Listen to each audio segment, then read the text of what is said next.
the new OGs.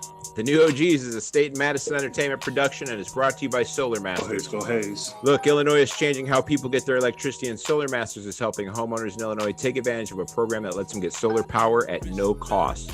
If you're a single-family homeowner in the state of Illinois, you can lower your electric bill, raise the value of your home, and do something good for the environment without paying a single dollar out of your pocket to do so.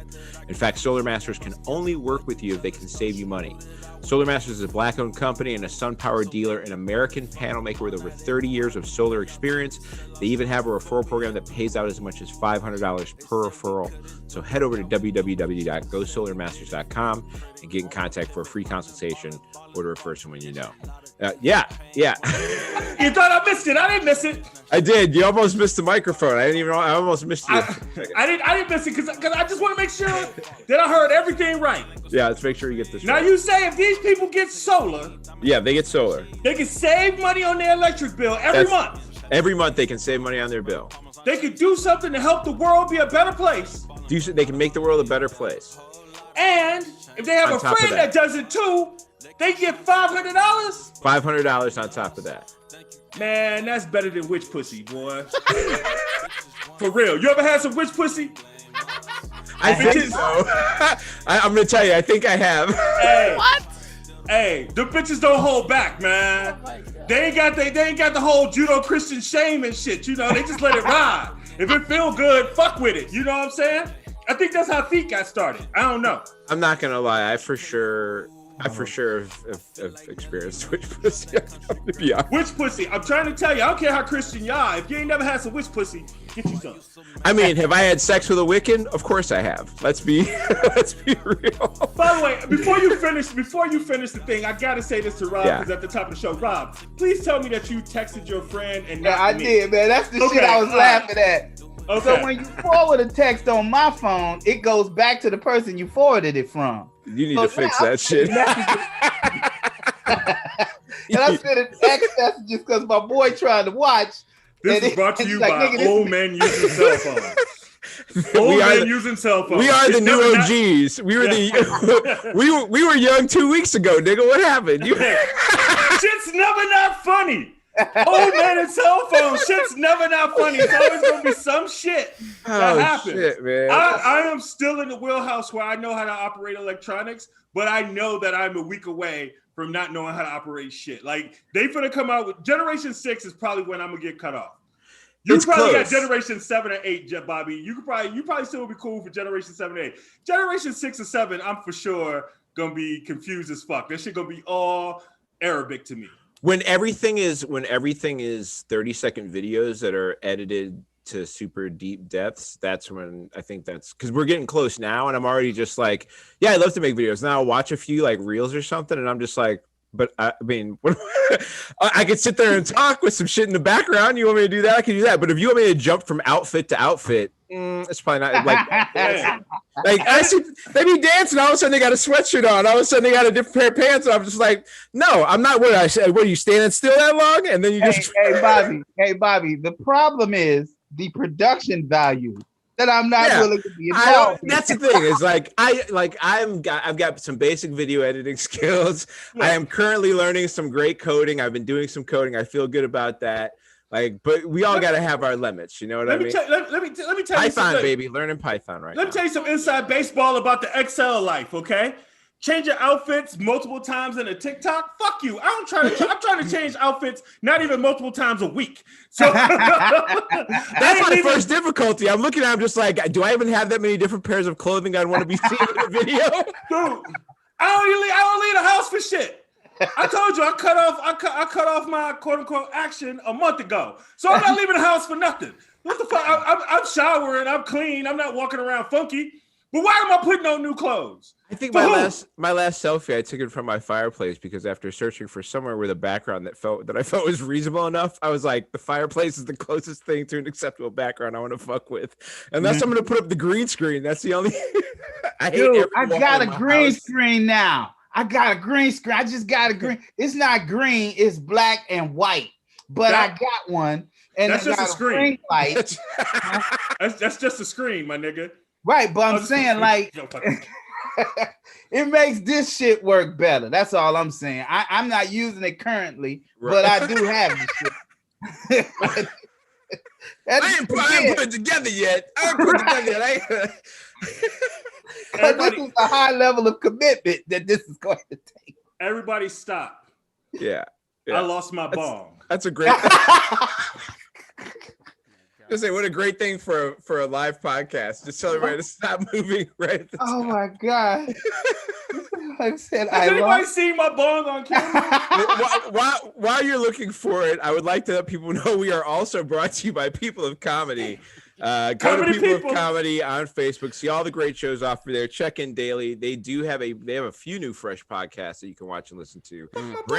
Brand new one dropped yesterday. I would like to know where people fall on the side of either being on the side of Dale McPeak or Pequods. Oh man, Pequods is canceled, baby. It's over, bro. Wait, they didn't? Did they apologize yesterday? No, they didn't apologize. Oh my God, X, did you not see what happened? Don't tell him. You gotta watch. You gotta make him watch it. I will watch it. I can't wait to watch it. So Dale McPeak is a comic from Chicago who, depending on who you are, is either fucking hilarious comic. One of the most hilarious guys you'll see, or is potentially problematic, right? Like he's so hilarious, but there's also this concern that there's a larger implosion waiting to happen that you're very concerned about. You know, Dale's invincible, bro. Come on. You want to carry him like a baby, though. You know what I mean? Because you're just like, I know you're too funny to. Please don't fuck up. That's I think the thing. Where you're just like, please don't go too far. Is all I hope for Dale, right? Like I like the edge that he toes. I think it's hilarious.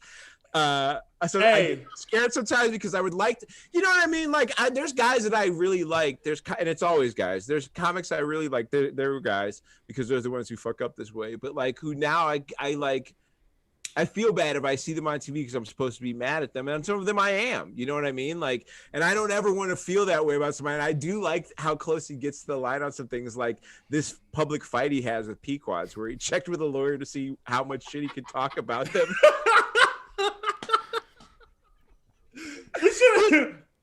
So I can tell you this much: he did get people from Pequods on the phone live on air for his podcast, and like argued with them about apologizing to them. He went to their place. They didn't serve him. He has a lisp. He feels like he was like they believed he had a disability. Well, no, he says that he has a lisp when they were like being ableist. They thought he was drunk because of how he sounded, but he has a lisp, and so like, you know. Quick question. Yeah. And if it's a spoiler alert, tell me. But I think this is a spoiler alert that I can spoil for myself. Was he drunk? I don't know the terms of his intoxication. Because I know Dale. I can't. Well, you know, he claims. And odds are. He claims he was sober. I don't know. I wasn't there. But the story is. Dale one time was sitting with me at a show. I said, hey, man, you want to go blaze? He said, I don't smoke weed. I said, okay. We did the show. And then later on, I was outside smoking weed. And he's like, so you gonna pass that Excel, or you just gonna stand there and fucking, hold this shit all day? I'm like, niggas said I didn't smoke weed. He goes, oh, I can't change my mind. What the fuck?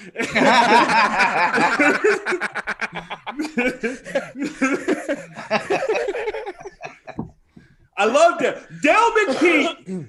I'm not gonna do this whole thing because it's too much, but Dale McPeak is the only person that I know that he did a bit that was basically admitting to a felony. And it's the most hilarious shit ever. And I took his side, even though I'm pretty sure he committed a felony. I was on his side. I was like, fuck, I'm pretty sure this is wrong, but this is great. You know, that's my whole concern, right? Like, he's very funny. I would like him to stay free and like, away from all of the wrath. Some of the wrath is fun, right? Like this whole thing going on with Pequods, I think it's great. It's hilarious. It's actually probably helping Pequods Pizza.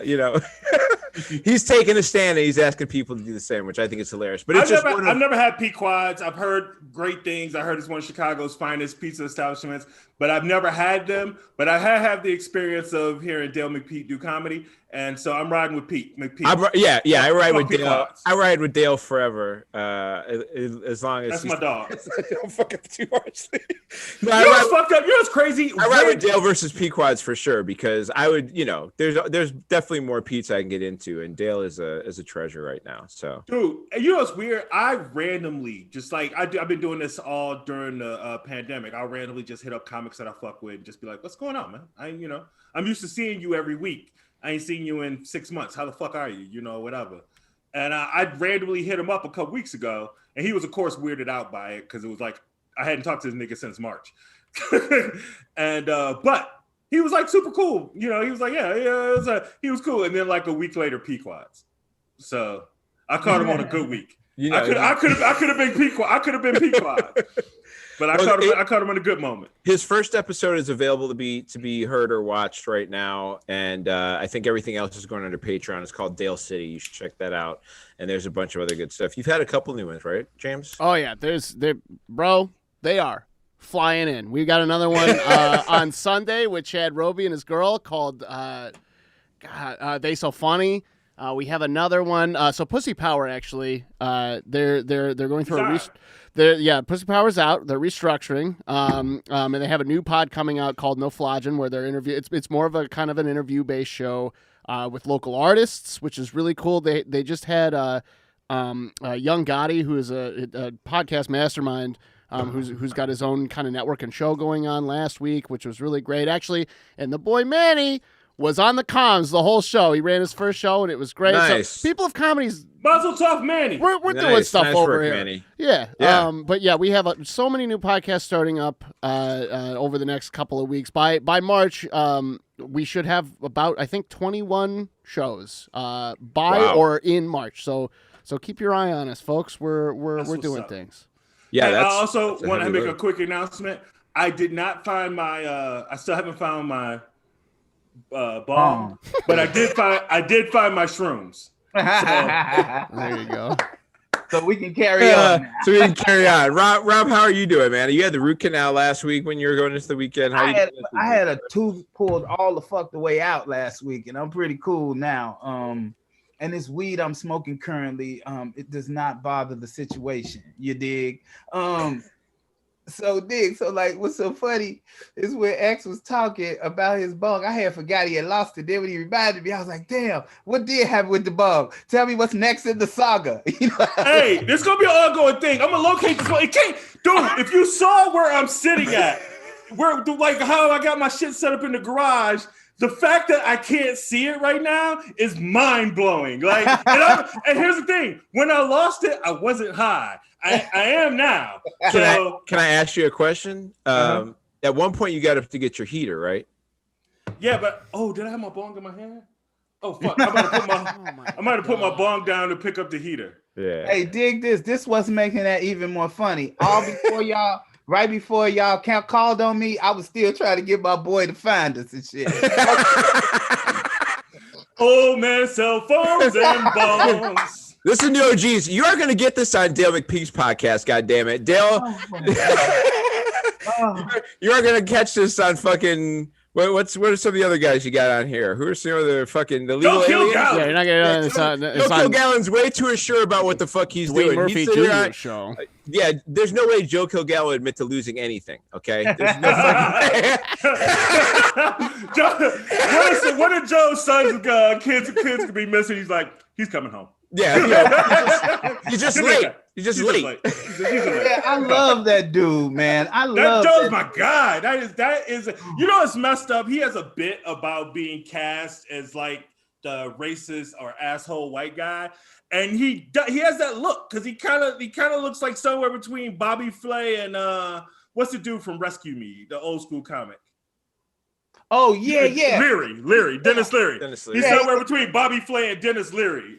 But he has kind of a Bill Burr kind of a style to him. So he's very edgy, which means but he's genuinely a nice guy. You know, he's hot-tempered, but I knew him for like 6 or 7 years. Whenever the Irish motherfucker that's an MMA fighter, whenever that dude lost to Mayweather, that was the first time Joe ever was angry around me. And he was angry at me because he was a huge fan of Conor McGregor.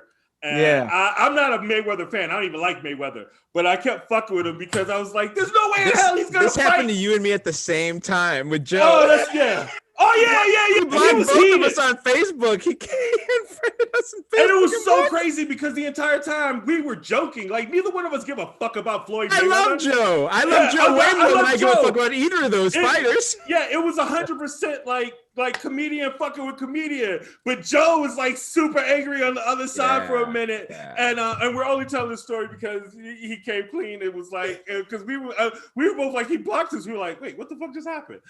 We thought it was like jokes all the time. He was like, I couldn't take that shit anymore. I'm telling you, dude. I saw the person. I was like, dude, what the fuck? He was like, don't worry. I was just fucking pissed, man. I was so mad about that. I just couldn't. Bobby, if either one of us was like 7 inches shorter, he'd have fucked us up.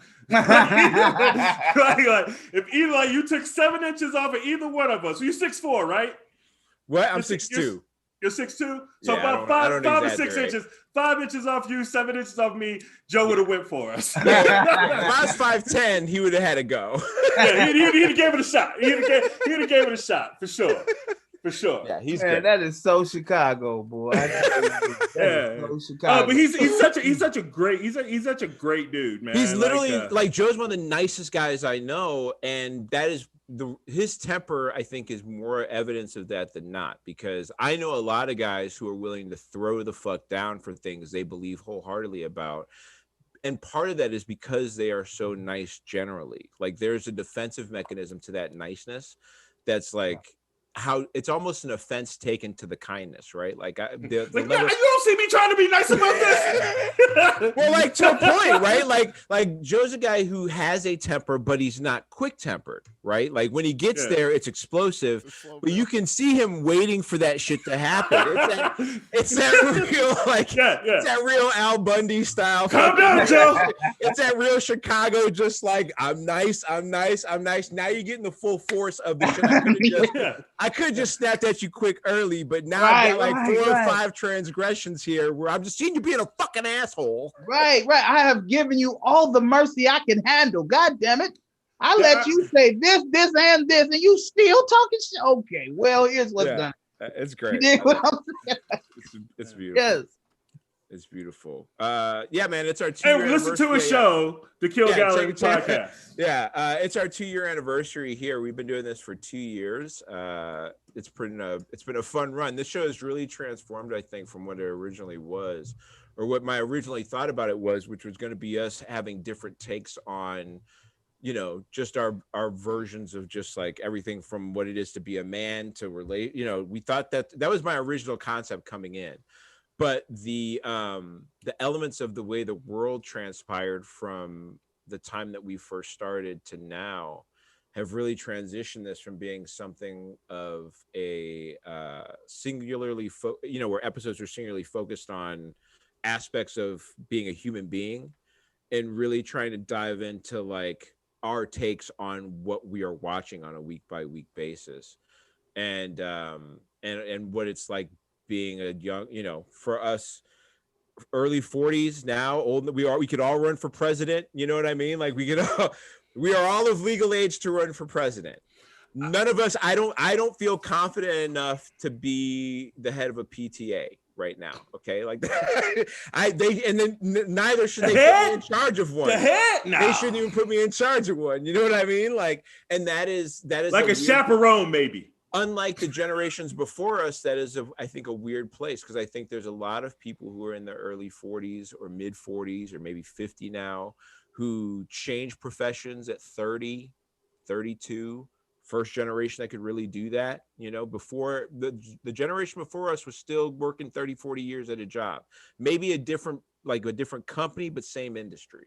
Yeah. And we're really the first generation who, like, at 30 or 35, we're like, man, this corporate shit ain't shit, man. We did all this shit. We still ain't got nothing. You know what I mean? Like our generation's kids are the first ones that are coming into the world without having like the idea of working for one specific, like you might have an industry, but you don't have, like I had specific companies. I wanted to work for Arthur Andersen. I was in finance. I was like Arthur Andersen, and like literally 2 years after I wanted to work for him, they went belly up. But there were names. Goldman Sachs is still a name that I wanted to work for, and I'd like and when I was a kid, I had a vision of getting hired at Goldman Sachs and being a partner and being there for 40 years and blah blah blah, that whole thing. That shit was like ending just as I graduated college. That shit was like, yeah, we're not doing that anymore. It used to be a thing to like have a resume that was only 1 page long. Like a 1-page resume used to be like, man, if your resume is longer than a page, somebody you're going to interview with is going to ask you some questions. Why you move around so much? That used to be the thing. And now it's like the amount of things people are doing to have to make ends meet. You know what I mean? The willingness of people even give up a gig that's 50, 60 grand a year, 70 grand a year to go sing at a bar or dance at their crib or tell jokes or whatever the fuck it is, because they're trying to find any other way than this thing that has no guarantees unless you're putting a certain amount of money into it. Like pensions were killed when we were kids coming up. Yeah, they killed pensions, 401ks. 401ks are solid, but who the fuck can afford to pay into a 401k? Like, you want to. Well, the wages haven't increased, so how can you? Yeah. You stop putting money in. You stop putting money. Like, first of all, when they had a pension where like it was money set aside, whatever. Hey, we're putting this away for you. Okay, that's what the fuck's happening. And they paid you enough money, and the housing market was such where you could buy a crib, and the cost of going to school wasn't your entire life. Then you could have some loot. You could make 50 grand a year and be like, we live it, man. My mom was a teacher and raised 3 kids. Like, and we had Christmas.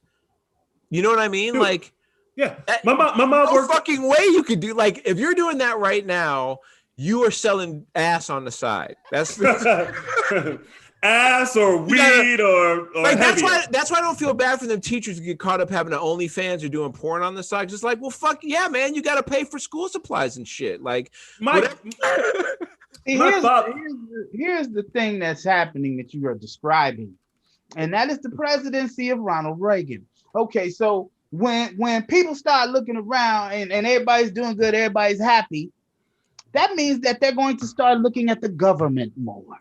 They're going to have the ability to say, okay, while I'm sitting here in my chair, my baby over there learning from a woman who don't have to work, and everything in my world I command, right? Now I can look at these people and say, damn, this shit is fucked up. And that's what happened in the 60s, is when all those people that went to World War II put their kids through school, their kids start hanging out with each other and start realizing all this Brady Bunch bullshit is just that, bullshit. I ain't got no reason to dislike none of these people they telling me I should be on guard of. And when they saw that shit and people start fucking each other and shit that didn't look alike, the FBI was like, we got to shut this shit down.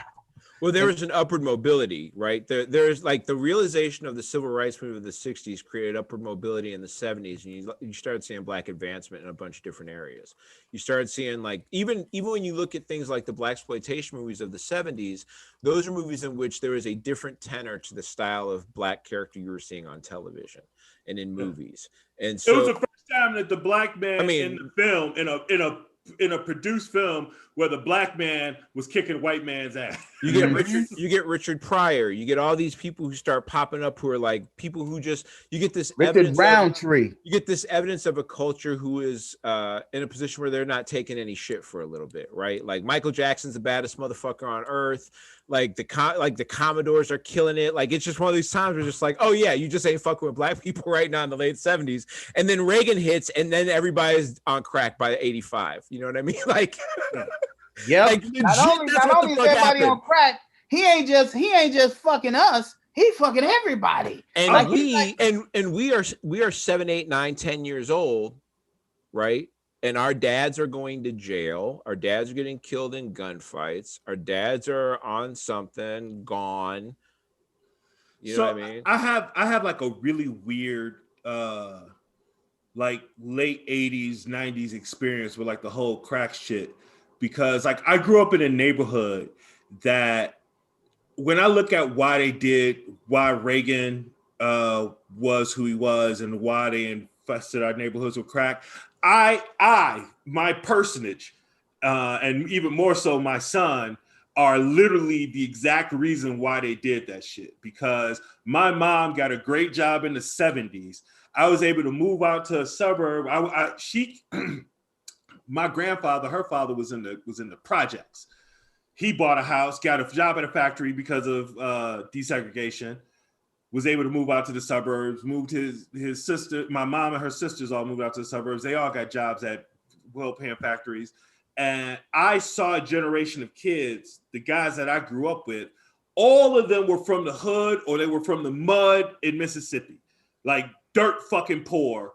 They all came up here, got jobs in the suburbs because there's a bunch of factories around here. They got jobs at the factories. They were making $80K in the 80s, which is insane for black people back then. Shit, there's a plenty of black people be happy to be making that now, right? Mm-hmm. They was making that shit. It's like 7 niggas who ain't playing sports or singing that make $80K. yeah, that's what I'm saying. And that's what they're making because it's one of the main reasons why Republicans hate unions so much. They hate unions for 2 reasons. Every union, with the exception of the police unions, votes blue. They vote for Democrats, and unions made it so you couldn't fire the niggas that you hired because the black folks that you hired had seniority, and when they was laying motherfuckers off, what they used to do was let the colored boys go. We ain't let Tommy go. Tommy's got a family, right? Tyrone got a family too. Matter of fact, he got 3 of them motherfuckers. If you being real, but he paid his dues. But he could afford to have 3 of them motherfuckers because he was making $80K in the 80s. Right. Hey, the nigga went from sleeping up to running shit. You know what I'm saying? He's supposed to have 3 families. Shit, the fuck. So that's the type of DNA you want to spread around. So the reason why the Republican Party, like, the motherfuckers keep talking about like this Q shit and the white supremacy shit like it's new. Them motherfuckers was racist back then. When they say, oh, this ain't the party of Reagan, fuck you, it ain't the party of Reagan. That nigga's very first speech when he ran for president was started in a motherfucking place that is known for the fucking Philadelphia, Mississippi. Yeah. Yep. They murdered a gang of motherfuckers down there. The Klan stands up down there hard. I don't know if it's the birthplace of the Klan, but it's like one of the OG clans. County, Tennessee. Okay. So damn. Thank you for that. Well, my Negro historian. My point is, like, that was the era that we came up through, and then in the 90s, obviously, you know, since everybody wants to bring it back up again right now, obviously you had the crime bill that came into effect that disproportionately affected then our generation of teenagers who were coming up. Right, like that's by then we were young adults and teenagers, and so that affected us. That got us too, and so like when we're sitting here now and in our 40s. The perspective that we bring is that of seeing that open-eyed and clearly, as we're talking about when we're talking about the subjects that we talk about, we're still addressing parts of humanity, right? When we're talking about this shit, but the eyes that we're giving it from, I think, is what you probably won't get on anything else on People of Comedy, and that's from that perspective because everybody else on this fucking network is 24 years old, so. Yeah. Bobby, I remember when you first came to me, because you had the initial idea of, because I wanted to do a podcast, but you had just come off of a podcast experience that didn't end the way that you wanted it to.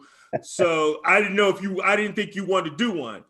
And me and Ed Towns had tried to do one, and that did not work.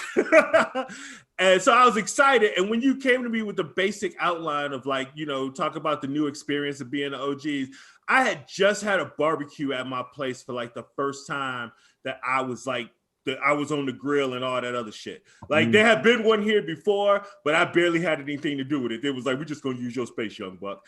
But this time I was the grill master. Right. And my uncles and shit, like they gave me like I had the remote and picked which game we were watching. And I was deciding what kind of beer we were sending the young niggas to go get. Right.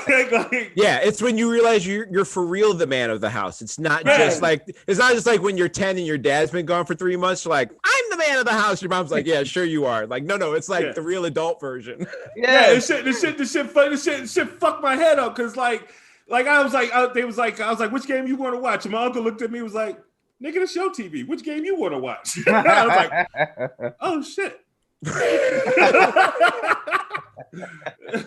Yeah, I used to throw parties at our crib, and it would be times like most of the time I'm pretty I don't expect much. You know what I'm saying? Like I don't expect, and when I get a lot of help, I feel uncomfortable, right? And Renee has helped me a lot. And so I'm feeling really uncomfortable about that. But the funny thing is, like, we would have these get-togethers at my house, and everybody would be, and I let everybody go eat because I didn't want to be crowded. I want to go where I want to. I don't want to be a whole lot of people around me when I'm fixing my plate. So go in there and do what you're gonna do, and I'll go in there when you get finished. And then I look around, and Renee's bringing me a plate, and I'm like, damn, I didn't expect this at all. You know what I'm saying? And she was like, don't worry about it, just sit there, I got you. And that just made me feel a different kind of way. Like, I can see why these old motherfuckers appreciate this shit, you know? Well, you know, it's just that is it's one of those weird realizations, you know. You sit there, and I've been going through I've been binging like some older sitcoms and shit from previous generations, and I'm looking, I'm like, oh yeah, these people are my age now, but back then they were like 24 doing this shit. And I'm like, wait, where the fuck was I back then? And you start realizing these connections of how you get to where you are now, and it creates an interesting, you know, situation. So that we're 2 years here. We ain't going nowhere. We ain't got no plans going nowhere. We're glad to have Rob Hines now as our third host of the show. You know, if we'd have thought about it earlier, or had it, you know, been in our mind, or had it worked out differently, you probably would have been here the whole time, because you're a great fit for. Should have been here the whole time, man. Like when you came to our show, I remember being so geeked, and also that shit was so fucking funny. I mean, I've been going over like a lot of old recordings because I got, you know, time for whatever. After that show, we came up with an idea for a show that we never talked about again. And guess what? We're going to talk about our next writing session. We're going to be talking about that probably. Yeah, because that shit was a dope. We literally brainstormed for like an hour in James' basement. Yes. Near where the video games and shit are. Yes, dude. I was very impressed. I know that you guys get tired of hearing this. I can see it in Bobby's face, like, here you going with this bullshit. But honestly, God, I'm telling you, man, that day changed my life. That day honestly changed my life. Because again, I think very highly of the two of you. And so when I'm listening, which is I'm weird, like, but okay. Yeah, I'm just saying, like, everything, okay. I like being around smart motherfuckers. You know what I'm saying? Like, and if I'm the smartest dude in the room, then there's something wrong. I got to go find a new room, you know? Yeah. And so when I'm sitting around and struggling to do simple shit, you know what I'm saying? And I'm watching y'all do this shit with ease. I'm like, okay, these motherfuckers kind of cold. So in the middle of this, y'all talking about me like I'm special, and I'm thinking, am I special? I'm out in Jay Webb's area sitting down, and I'm looking around all the shit he has. I'm like, this is really nice. Hey guys, stop.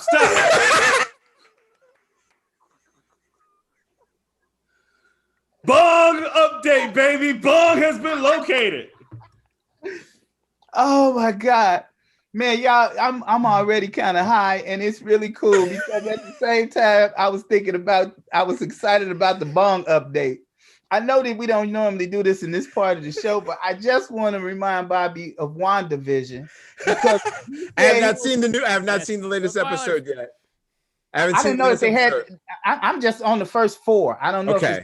Number 5 came out today. Number 5 came out today. I'm watching it as soon as this is over because I'm losing my mind right now.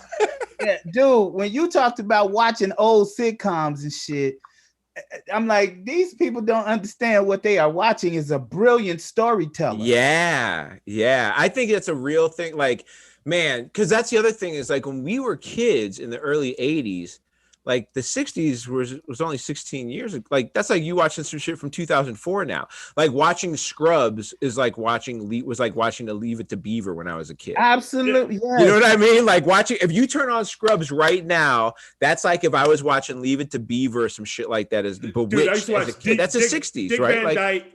Yeah. Dick Van Dyke, Bewitched, Brady Bunch. It was only like 16, 17 years ago. You know what I mean? Like before we were born or when we were too little to be watching TV. But when we were young, that shit was the heavy rotations in midday television. Yeah. When the kids watch TV. Yeah. Yep, they still ran that shit. It was like the The safe Courtship of Eddie's Father. Oh, I used to love that show for some weird reason. My Three Well, let me Sons. tell you You know about why I like that my show? Because Eddie's father was a single dad. That's why I like that show. Like Yeah. I saw myself. I was like, that's gonna be me. Yeah. And my son. I just like the fact that it was just like a movie. Eddie's father used to get a lot. Oh, it was a courtship. Dude, you know, I never really understood that it was about him dating. I just got that. The courtship, it was always about the father-son to me. I was a kid when I was watching that. It was always about the dad-son relationship. That was How I Met Your Mother Part 2. Yeah. How I Met Your Stepmother. Yeah. That's basically what that show was. It's so weird. But yeah, when it comes to stuff like WandaVision, like that's the magic of that story. Because the thing is too, is like you get to the end of episode 4 and you're like, shit, I think I need to go back and watch all these again just to watch how. Because there's so many they use repetitive dialogue in the series where there are lines that each character says like multiple times in the first 4 episodes, like repeatedly at different times and different points. There's like all these little subtleties that makes it so worth going back and watching. And that's why after the first 2 episodes where people are like, I don't get it, but I guess I'll keep watching it. I'm just like, I don't think you even understand. Like, obviously they're not just making 2 bullshit ass episodes. God damn it. There's a thing. Like the other thing too, is like, you just watched 12 years of storytelling that culminated in this masterful thing. Right. And it started by accident. Now they've got a chance to plot some shit, and they're about to kick off a whole new phase of shit that's going to interweave television series, multiple TV series, multiple movies over the next who knows how many years. They've got this shit planned out. They say they're always looking 10 years ahead.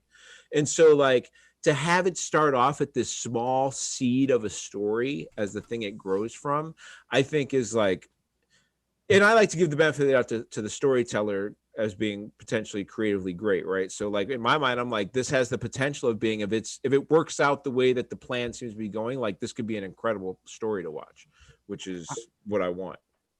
I guess for me, I was one of those people like, what the fuck is this? Like, you know, and the thing that got me frustrated with the first episode is that just like you said, when people complain about they want to see a different superhero story, they really don't. They got a rhythm in which they want to see this shit happen. And if you change that rhythm, people get angry. And so as I was starting to get frustrated with the story, I like, let me Google this, see what the fuck this is about. Because I'm expecting something different. So when I see what it's about, I'm like, oh, I don't want to read anymore because I don't want to know anymore. Now I'm going to experience it. But the thing was, initially, my first thought was, why the fuck is this bitch letting plates fly in the air, but she can't make a turkey? Like, what the fuck is this? Like, where is this shit coming from? Right? That's what was bothering me, is that it wasn't very logical, but that was the point. Because the 50s and 60s television wasn't very logical. Right. So I'm like, oh, okay, now that I know what this is, let's strap in. Shit. There's also a lot of subtleties at play with like who is in control at what time, right? Like who is like, obviously she's in some weird ass creation of something. Is it her creation? Is someone else creating it? Is she and someone else creating? How aware is she of what's going on? Like shit. There's a whole lot of wondering over who's involved, all those people you've run into. How many people know what's happening? I got it. You know what I mean? I got it. I bet you I got it. I don't even want to guess. Oh, okay. You want to hear my guess or not? Do you not want me to guess? I mean, I know what your guess is. Guess? I know your guess. What do you think my guess is? You think it's Xavier. Damn, you're right. You're right. You're right. Damn. I am impressed that you knew that's exactly who the fuck was. Well, Elizabeth Olsen, she has said that there's supposed to be some big like Luke Skywalker like cameo potentially at the end, like the way that I just realized that listening to the two of you talk about something, there was a piece of it that I wasn't getting all the way. That's why I've been silent this whole time. And I was like, oh, and when that happened, I realized it's Xavier, because that scene before when the B dude comes up and she's like, no, and she switches, that B dude is something that Xavier wants to talk about and she doesn't. So that's a place she doesn't want to go. So she keeps perverting it, like, because that's some classic Xavier shit with like with Jean.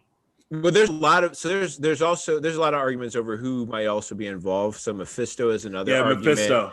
Yeah, and that's like the that would be cooler. That would be cooler than Xavier, actually. But yeah, so I mean, the thing is, I'm so excited to see what it's going to lay out, because there's going to be, this next group, they're going to be working in the X-Men, the Fantastic Four. There's that's the real reason why I thought it was Xavier too, because there's been so much talk about leaking those guys in. Yeah, I'm excited. Go ahead. Go ahead. No, I said I'm excited to see, if there is some major cameo by someone. I'm excited to see whether it's maybe a certain actor as like a Mephisto, if that's that, or even just the introduction of an Xavier or something similar would be amazing. I think that's that's going to be a big move. This is where I get lost, because I didn't read the comic books. I only saw the movies, right? So I don't even know who Mephisto is. But you are off the show. I'm sorry. I'm fucking with you. But what I noticed from what I'm seeing, I didn't even think of the Xavier angle. But what I did see is that the further she gets to being out of control, the more the reality of the show is. So like as she was in black and white, everything was cool. And as things are starting to break into her reality, the show turns to 70s and it's color. And by the time it gets to Knight Rider, shit finna hit the fan. Yeah, I'm excited. I hope that if they get to like into the 2000s era, that they do some of those like facing the camera type shows, like Modern Family and The Office. Yes, yeah. Like I hope there's some of that happens. Really. Oh, that'd be so awesome. There's just a lot of potential to come from it. And then the crazy thing about this whole pandemic shit, pushing everything and crunching it together, is like, so it'll end, and then right after that, I think Falcon and the Winter Soldier comes out. And then like right after that, I think Loki comes out, and then the Eternals is later this year. All that shit is shot and ready to go, and they're ready to drop that. And that's when Kumail Nanjiani gets to unveil his new physique for Rob Hines.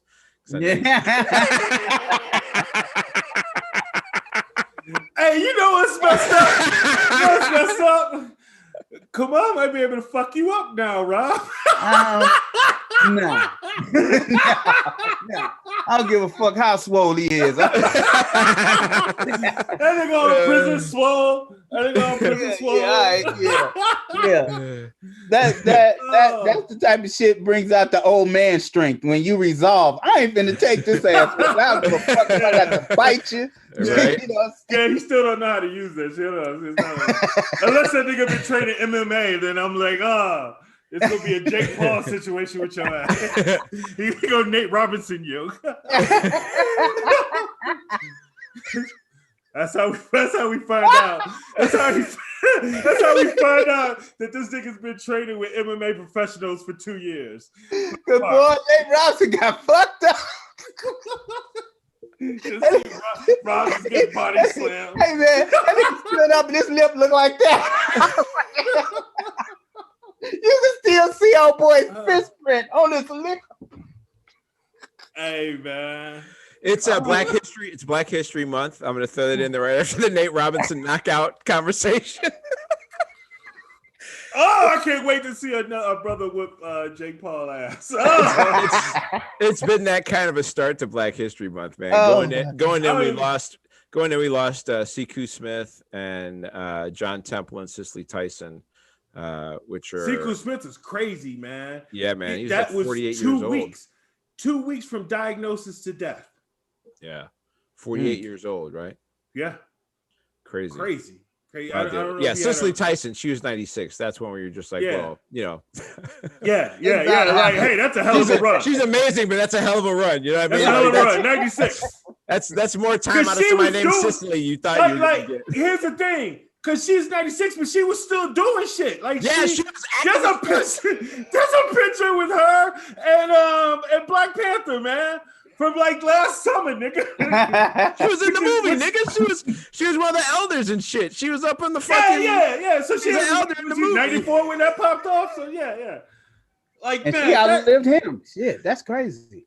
Yeah. What type of money she getting at 94? She was still just like, was she having to work, or was she just like, or were they just like, look, we ain't got no old black ladies to play the wise lady role? I mean, look, whoa.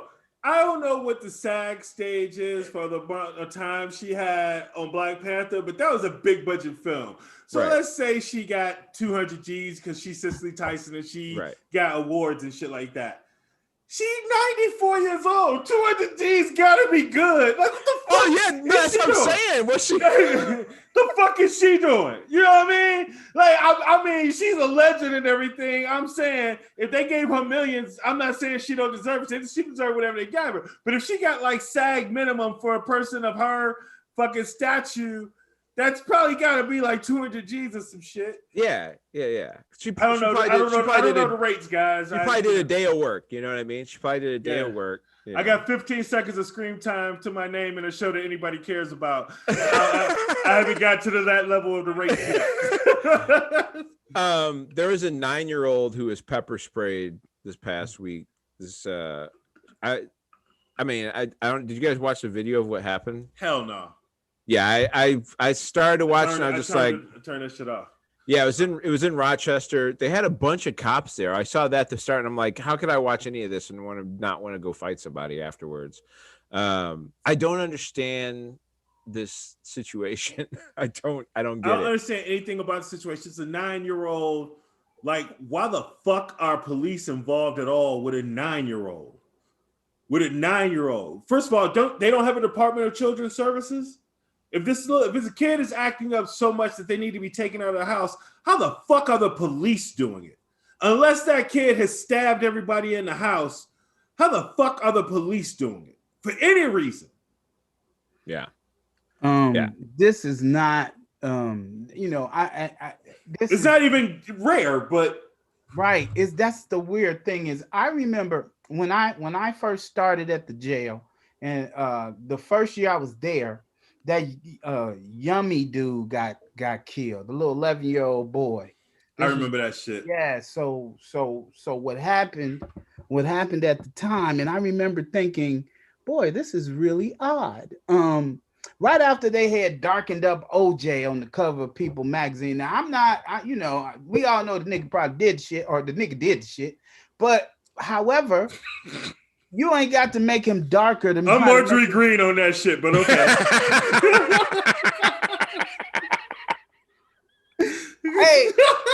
hey, I'm not gonna offer much of an argument.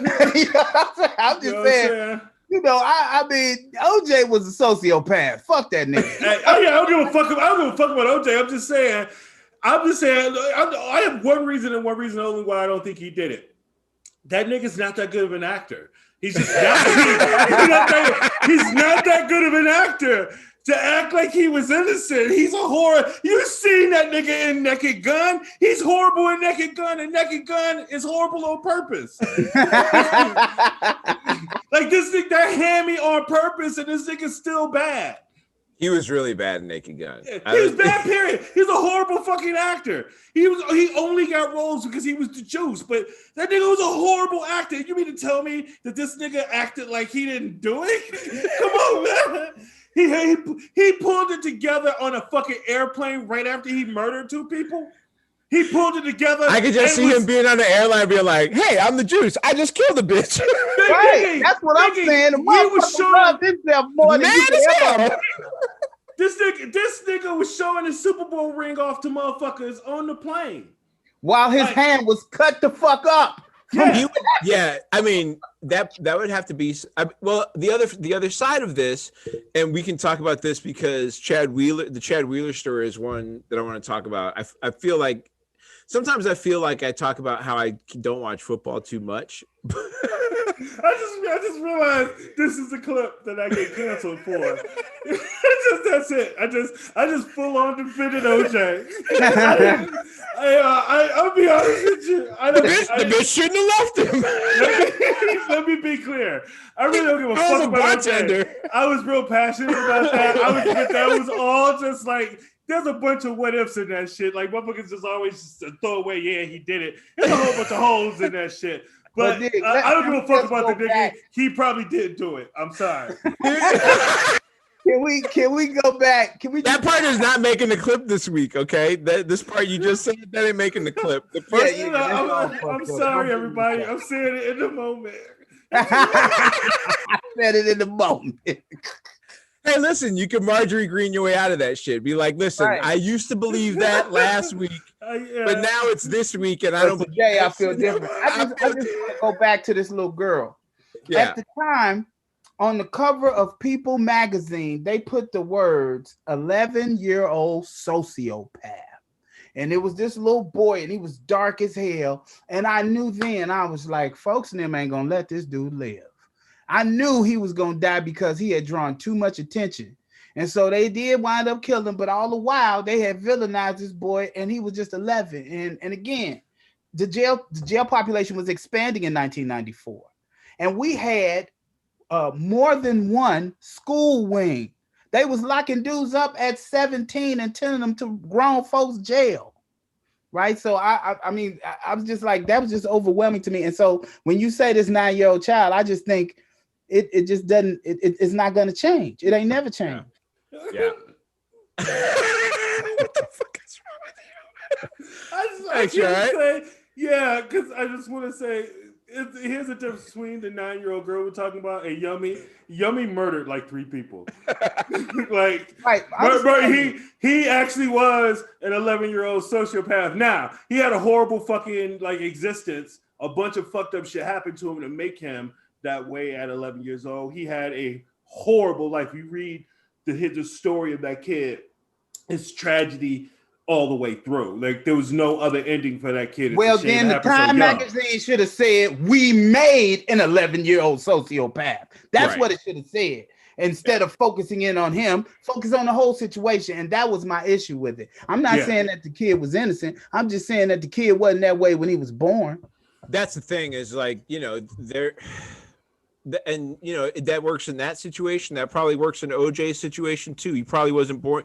If he did that shit and then showed off the ring, you know, he probably wouldn't have. He probably wasn't born a sociopath either. Neither was this Chad Wheeler dude. I doubt. You know what I mean? Like, hey, by the way, before we get to Chad Wheeler, one last thing about OJ. I just want to say, if OJ ain't dead by the summertime, we know the vaccine good because that nigga got it. That nigga got it, and there is nobody white people want to kill more than OJ Simpson. Like, there's no way this nigga got away with killing 2 of them. Like, there's no way. He's the only nigga in history to get away with killing white people. There's no way this vaccine is dangerous if they let this motherfucker live. Well, that's possible. I don't know. I buy it. It's the most valid thing about like whatever that nigga give me what you gave OJ. Well, my feelings about somebody like him and Chad Wheeler are along the same lines, and I think the problem for me still comes back to football. And like, you know, it's weird because, you know, I've said it before, like I love the sport itself is amazing to me. I think it's great. I still, because I watch SportsCenter for other shit, like I don't turn away all the time when the football shit comes on. It's in my DNA, right? But at the same time, like, I don't know if Chad Wheeler ends up in a room with that woman if he's not playing football, right? Like, I don't know if OJ is in the situation he's in. I think that the damage that comes from, especially to running backs, quarterbacks, offensive linemen. Yeah. Defensive linemen, defensive ends get smashed. Somewhat, well, but offensive linemen are in contact initiation on every play, right? And those guys take a lot ahead. I mean, the blocking drills are insane. The drills, even ramming your head into a blocking sled. It doesn't even have to be people. The repetitive, the running your body. You can get a concussion from like if you're going like water skiing.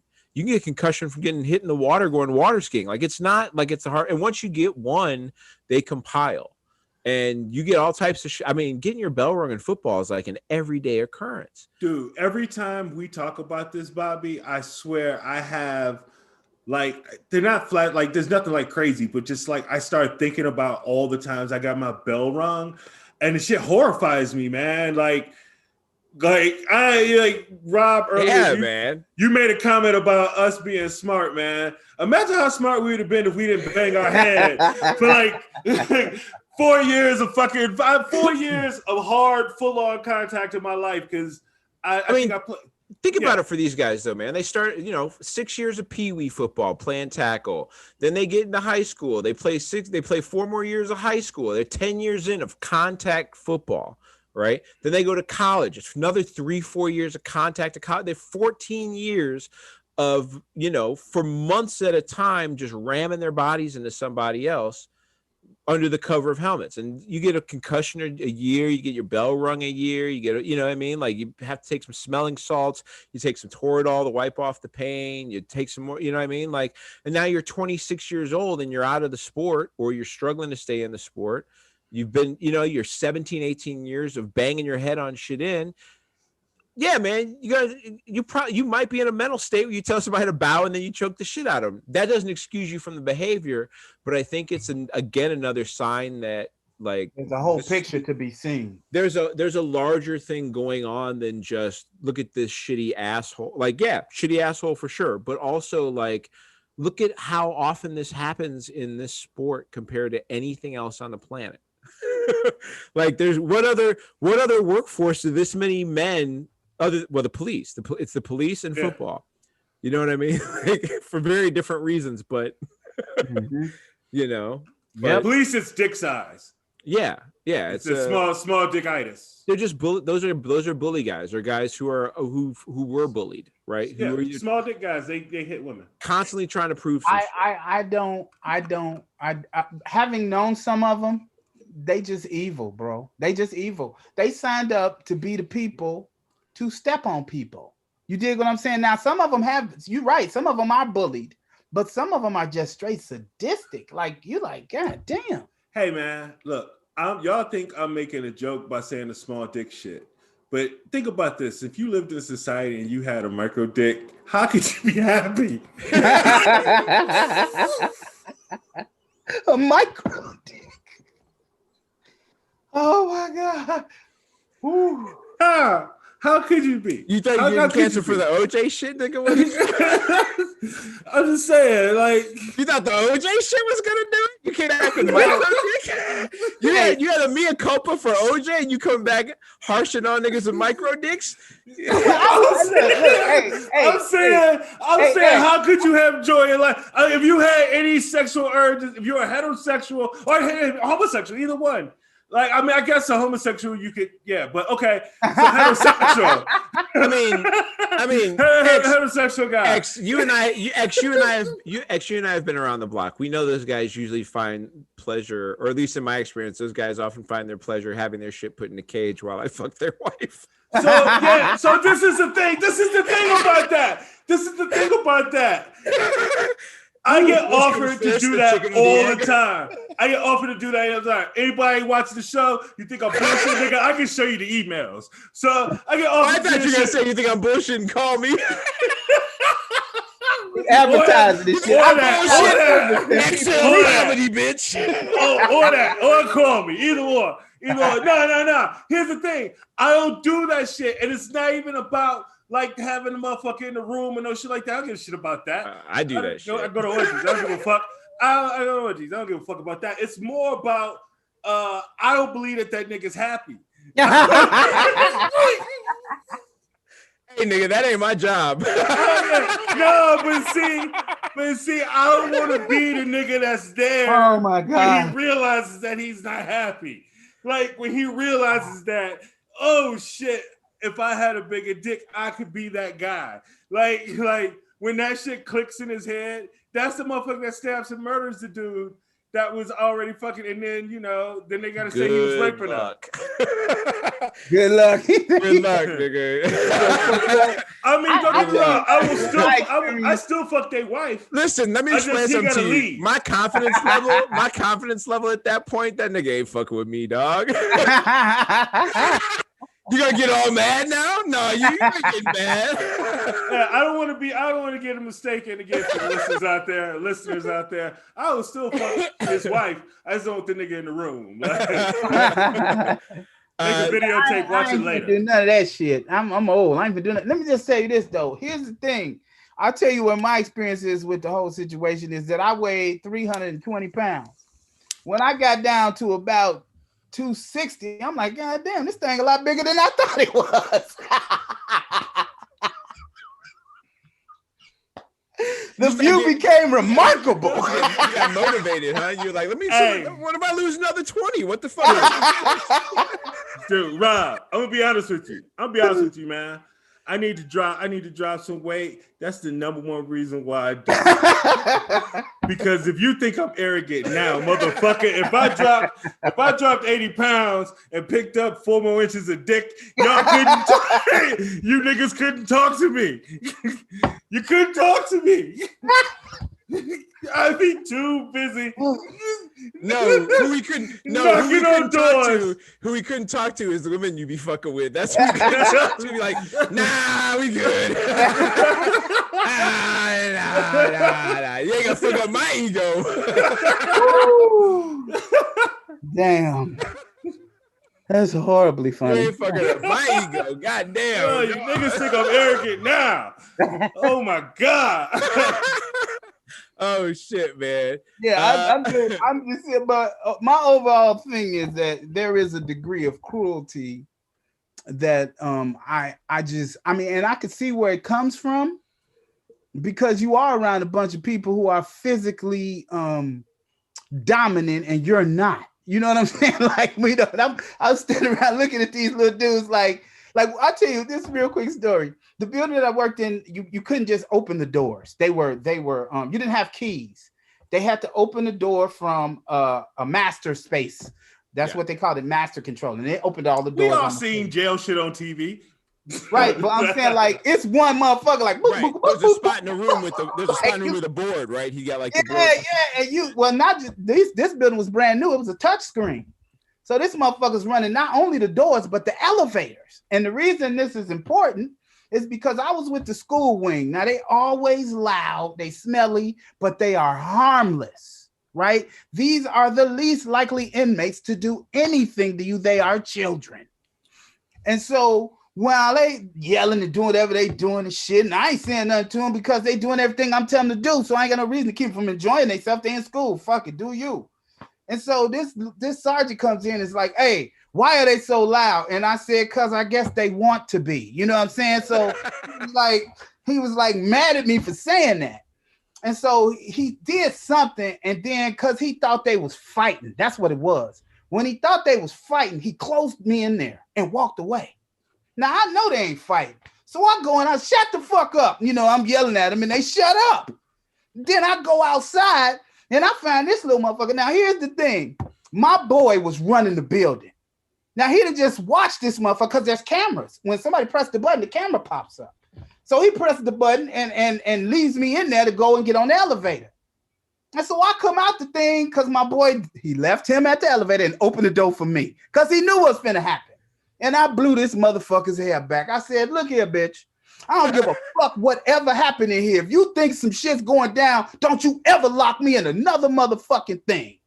And so the next day they had roll call. And so he was finna call the roll. I said, nah, I ain't going no motherfucker where this dude tell me to go. Because he ain't proved to me he ready to work there his goddamn self. Find another motherfucker to call my name. In the middle of the roll call, I say this. People looking at him and laughing and shitting. Because now I'm becoming an issue. I have become an issue. And they got to put me somewhere where I can't fuck with nobody. So they put me at the back gate. For like 7 years, I worked at the back gate. Hey, man, I just saw on TV that... and it's funny because it was a Republican show. You ever watch some shit and not realize it's some Republican shit until they say some trigger words? But anyway, Cook County went down from, I think, 12,000 inmates to like 4,000. Yeah. They are greatly reducing the number of people they're holding, which is good because they used to hold people for bullshit. Yeah. Yep. It is drastically different than it was when I was there. I'm saying, man, they had guys sleeping in the day room. They would fill up all the cells and put 3 people in them, not 2, 3 people in the cell. One guy had to sleep on the floor while 2 guys slept in bunks in that little bitty space. And then in the day room, in the place where you're supposed to be able to sit down, it's 10, 12 people sleeping there. It was crazy, man. Now they got more jail space than they know what to do with.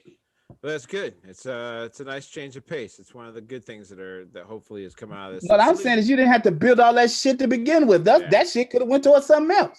some silly shit that's coming out of it. We still got white people doing some crazy shit. Morgan Wallen, who is a country music artist, he is white. Obviously, would be the bet if you're gonna make. If I said country music artist, your bet would probably be white. Yeah. He got caught saying nigga on camera the other night. I heard he said it with a hard ER too. I don't really know his intent. I didn't even listen to it. Yeah, it sounded like he just thought we could get away with saying some shit. The problem is it sounded like he says it normally like he feels like he's got license. You know what I mean? Like not in a hard R kind of way, but just more like he got a black homie in a band or something like that might let him say it. And he was like letting it ride, like he confused the one time for a season pass. Yeah. That happens every time. Happens every time. That motherfucker on the anyway, it doesn't matter. Hey, dude, this was my week in country music. This black chick got nominated. She's the first ever black female singer to be nominated for a country music award. Right. It wasn't the Grammys, whatever country music awards that are coming up. She was on Colbert. You know, I don't like country music, but she had a good voice, whatever. She was cool. Then a famous country singer came out as gay, and I was like, damn, country coming around the corner.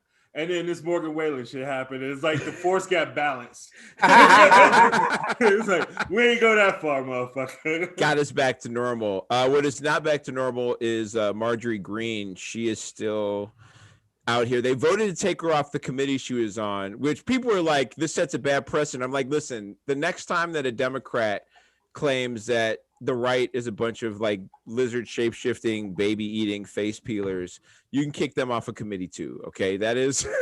I will accept that. Democrat poses with an assault rifle next to a picture of other congressmen, fire the motherfucker. Yeah, I would be okay with you being like, you can't be on a committee. That makes sense to me. What I thought was weird is the Republican votes. There were 60 votes to take away Liz Cheney from leadership in the Republican Party, and there are only 11 votes to kick Marjorie Greene off of the committee she was on. Which one of them? She was on the education committee. They tried to put her on.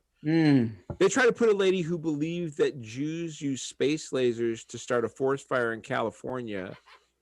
They try to put her on the education committee. Because that's the easiest way to get land, Bobby. Do you understand? That's the easiest way. Jews don't know any other ways to get land, Bobby, other than using space lasers. They can't just buy it.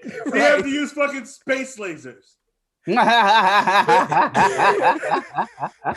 I think the real thing that we should be paying attention to here is this is a break with the Republican Party. There is a real serious, and I listen, at the end of the day, we're still talking about which version of white supremacy, right? Like, right. Even if you include the Democrats by and large, like we're still talking about an imperialist, elitist like mechanism that we're dealing with. But for the sake of who we're actually struggling against, there is a definite line being drawn between who Marjorie Greene came out and said after she got kicked off all these committees that the party is Trump's, which there are for sure a bunch of Republicans who do not agree with that. Yeah, you know, there's a thing going on right now over on that side.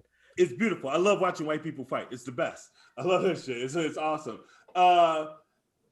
Last night's moment of zen on the Daily Show was a thing of Marjorie Taylor Greene rubbing the dick of a Trump poster. I looked so fucking hard on the internet. I cannot find it. If this one of the 16 people watching this show, if you have that clip, please send that shit to XL Comedy.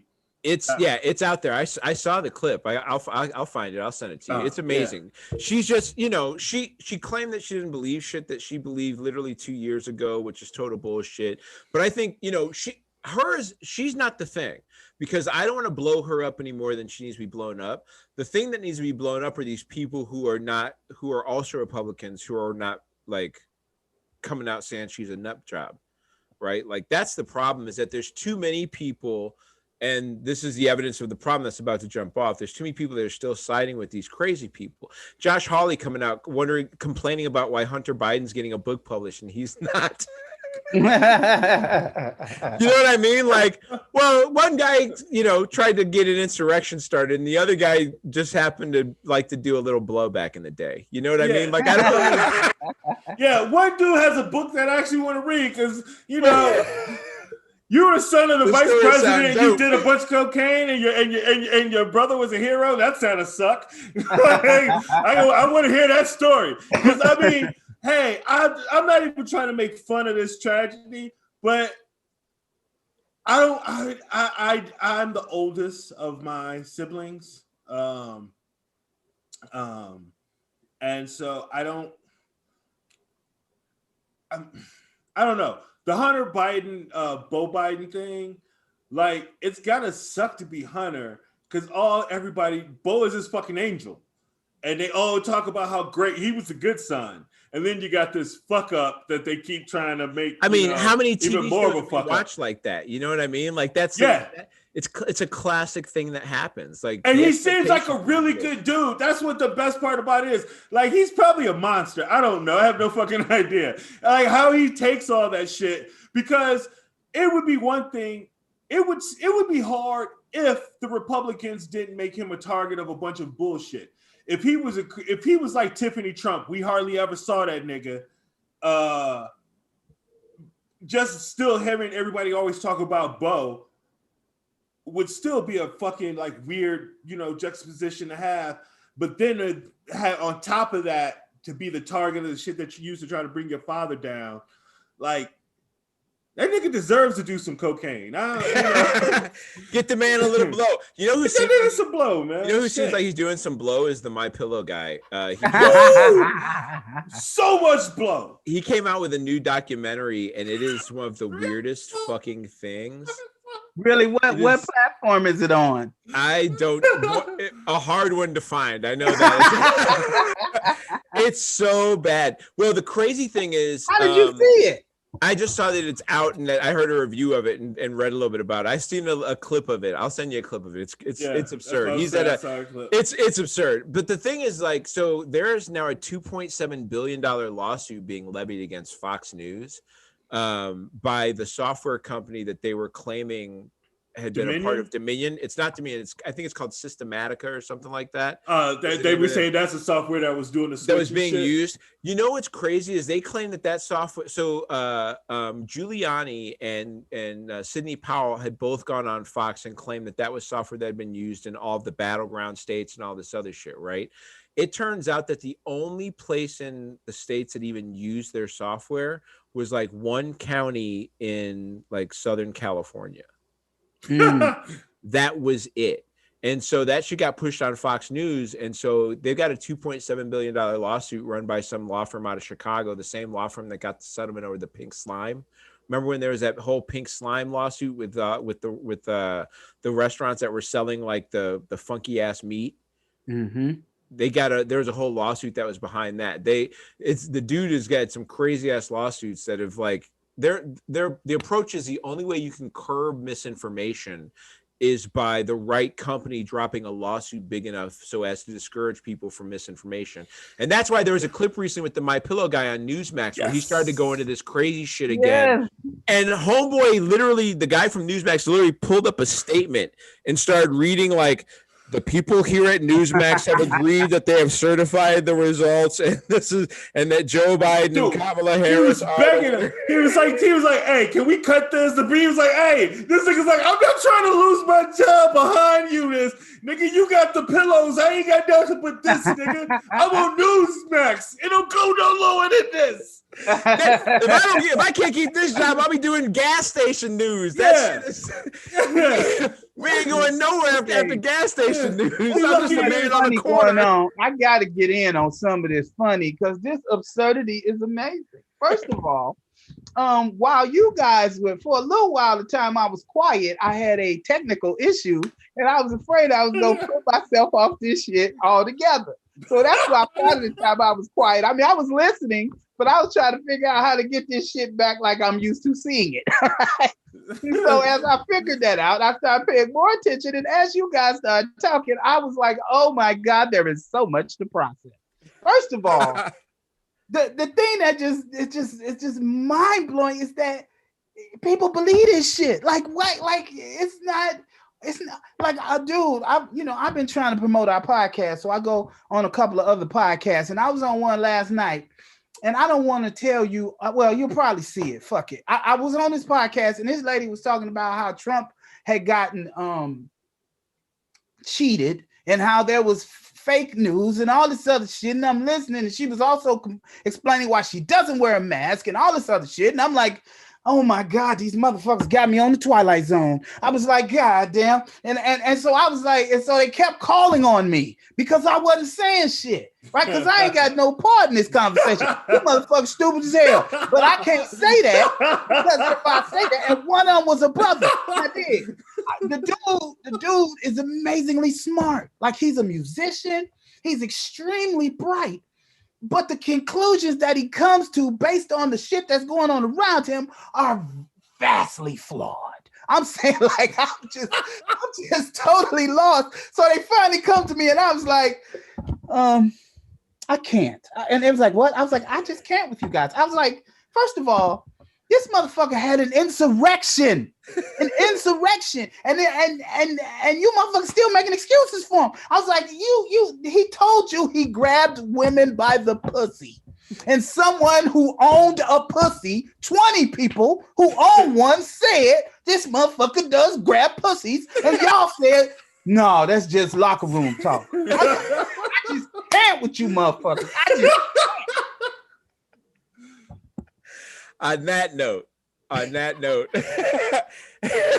the impeachment trial is coming up next week, man. It's going to be a wild one. I'm sure we will all be tuning in to see what's going on with that, since nobody owns stock in GameStop anymore. Not true. Hands are not true. Still holding diamond hands, baby. We hit 69 a minute ago. So the fucking value still holding on. There's been some rise and some other shit. Maybe we'll talk about that next week. Rob, where can people find you online, baby? Them internets. Get out to them internets. Find Rob Hines. XL, where can people find you? They can find me kicking at XL Comedy. Hey, by the way, I want to tell you something. The mushrooms kicked in like 25 minutes ago. Oh, I know. And I think I've been holding on pretty nicely. I thought I don't know, man. When Rob started talking about the girl getting pepper sprayed and you couldn't hold back your laughter, we were pretty sure you were fucked up. You can find me at Mocha_Jesus on Twitter and Instagram. Find the show at New OGs Pod. Get to at People of Comedy and at People of Comedy Network on Twitter and Instagram. Go watch all their great shows. Find a podcast you love. Sign on, subscribe. Go check out Dale City. It's a hilarious show. Find us back here next week. We're out here. That's what's up. Peace. Shout out. Pay our tickets, sell our shows before we hit the road.